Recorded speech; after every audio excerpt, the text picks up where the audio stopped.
whether they're 14 years old or 21 years old. You know, you're looking at rough averages. So newborn up to a 1-year-old, a 1-year-old up to an 18-year-old, and 18 and above. They're the kind of age groups we look at. Now, the reason we talk about children is because it is unlikely it's their heart which has stopped. It's more likely a breathing problem. So whether they've choked on something or they've had an injury, sometimes strangulation or a chest injury from maybe doing an activity, it's more likely that's caused them to stop breathing. And actually with them, it's more important that we put the breaths in first. So with the adult, we went straight onto the chest, but with the child, we do put the breaths in first. And we look at trying to get 5 breaths in before we do the chest compression. As I said, I'll come back to the breaths later. When we come to do the chest compressions, on the child, it's in the same area. It's on that lower half of the sternum, so it's pretty much between the nipple line. But this time, we only use one hand. We are aiming to go down about 1/3 of the depth of the chest, which is about 5 centimetres, 50 millimetres on a child. That's still quite a long way. Once we start doing that, it's exactly the same speed, but I can do it with using one hand. So you might find with an adult, you're going to have to use your 2 hands, but actually a very large adult, you definitely need your 2 hands. If I had a very small adult, I might be able to achieve it with one hand there, possibly.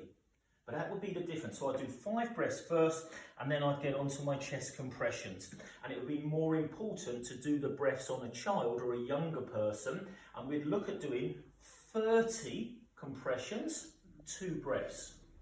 So we'd start off with the 5 breaths initially, because it's a child, and then we would do 1, 2, 3, 4, 5, 6, 7, 8, 9, 10, 11, 12, 13, 14, 15, 16, 17, 18, 19, 20. Do 1, 2, 3, 4, 5, 6, 7, 28, 29, 30. Then I would come up, open the airway again. I would close the nostrils, so by pinching it, open my mouth up wide, and I'm now going to put my mouth over the person's mouth to breathe gently for 1 second, so enough air to make the chest rise. Do a second one of them, and then straight back on the chest. 2, 3, 4. Another 30, another 2. 32, 32. So that would be the difference. I'll just give that a click.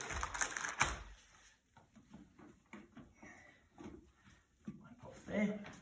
If it was an infant, so a very, very young baby, it's different again. I do the same kind of numbers, so obviously check. I can't ask the baby to open their eyes, you know, because they're not gonna, they don't understand that. And I don't really want to be shaking baby's shoulders. It's okay with a child, so what we kind of do is we tap the bottom of the foot instead as an alternative. If baby's very floppy, that's not normal. We would know, wouldn't we? Would kind of sense.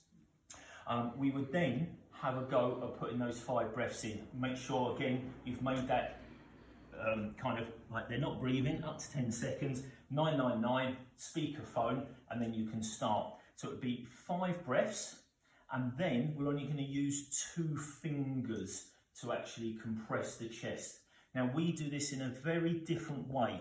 So actually this time we find the bottom of the sternum, so where the ribs join. So we find the bottom of that, so that finger is in the hollow where it is. I place 1 finger next to it and then 2 fingers on top of that. So that's where we're going to do these chest compressions. And what you'll find is it's probably just below the nipple line.